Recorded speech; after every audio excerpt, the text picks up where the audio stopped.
Hi everyone, it's Sarah Ireland, the Regional Director for East Asia based here in Bangkok. So here is another one of my updates. I'm looking quite smart today because this morning I spent some time with the Climate Change Tribunal. Many of you will know that there's a big climate change meeting coming up in Copenhagen towards the end of the year. And some of our campaigning work has been focused on Bangkok this week, and we had a mock trial taking G8 to task about their impact on the environment, and I did the closing remarks. It was great and high profile, and we got lots of media coverage, so that was a positive.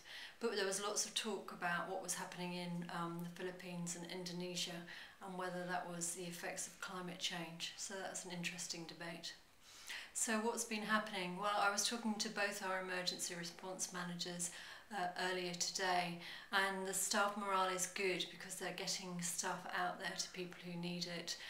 We're doing those, continuing to do those initial distributions of what we call basic hygiene kits, so things like soap, to ensure that people are able to wash their hands, keep themselves clean and keep themselves away from disease. Tarpaulins are still needed because a lot of people have lost their homes and their shelters. We're also giving out basic clothing, things like Indonesia, the sarong that a lot of people use.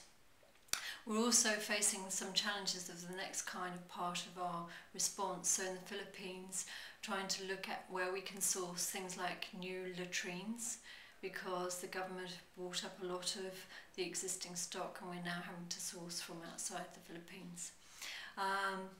Our emergency response manager and our advocacy manager flew up to Padang in Indonesia today, and on the same flight there was Dr. Surin, who's the General Secretary for ASEAN, the regional body here, so that was a good opportunity to talk to him more about the funding needs in the earthquake response. So all in all, a productive day.